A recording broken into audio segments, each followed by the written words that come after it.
Hello friends, बिनरा recipe में आपका स्वागत है।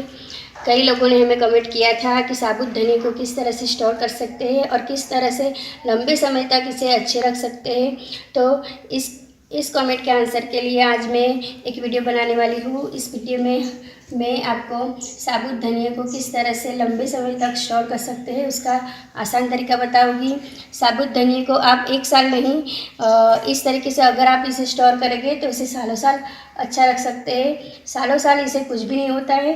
तो चलिए जानते हैं। अब तक आपने हमारे चैनल को सब्सक्राइब नहीं किया है तो वीडियो के नीचे वाले सब्सक्राइब बटन पर क्लिक करके सब्सक्राइब जरूर कर लें और बेल के सिंबल पे भी क्लिक जरूर करें ताकि आने वाले वीडियो के नोटिफिकेशन सबसे पहले आपको मिले। साबुत धनिया को सबसे पहले हमें 2 घंटे के लिए धूप में सुखाना है। इस तरह से हम साबुत धनिया को 2 घंटे के लिए धूप में सूखने के लिए छोड़ देंगे। यहाँ पे मैंने टेरेस पर इसे धूप में 2 घंटे के लिए सूखने के लिए छोड़ दिया है।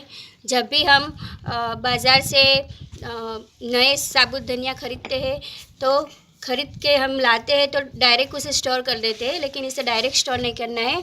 लाने के बाद इसे हमें 2 घंटे के लिए धूप में इसे सुखाने के लिए छोड़ देना है। धूप में सुखाने के बाद मैंने यहाँ पर साबुत धनिया को एक बर्तन में ले लिया है। कम से कम 1 से 2 किलो तक ये साबुत धनिया है। तो साबुत धनिया को हमें एक जार में डालना है।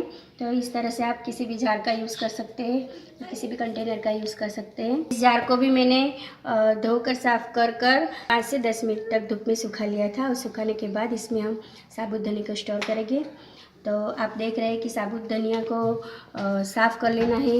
इसमें से जो कंकड़ वगैरह है वो निकाल लेना है और इसे धूप में सुखा लेना है। धूप में सुखाने के बाद इस जार को भी धूप में सुखा लेना है और इसे 5 मिनट तक धूप में रखने के बाद इसमें हम साबुत धनिया डालेंगे।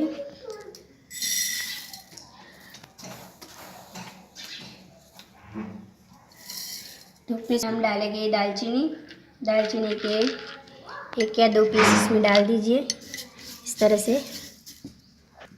और इसमें आप काली मिर्च भी डाल सकते हैं, थोड़ी सी 4-5 काली मिर्च डाल दीजिए। इसे हाथों से इस तरह से मिक्स करके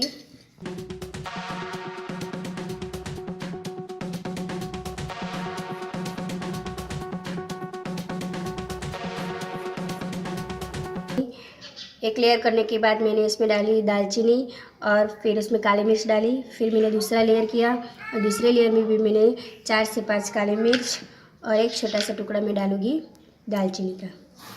फिर उसमें हम और एक लेयर करेंगे।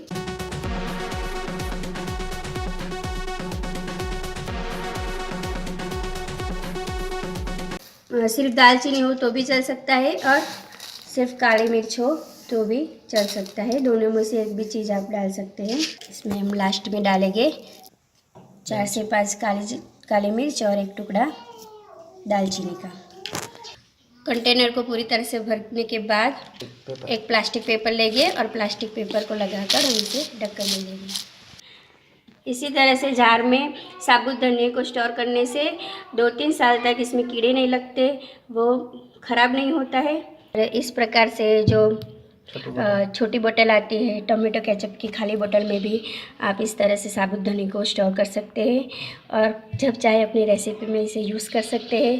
तो आपको अगर हमारा ये तरीका पसंद आया हो तो हमारे चैनल को लाइक कीजिए और हमारे वीडियो को अपने फ्रेंड के साथ शेयर कीजिए।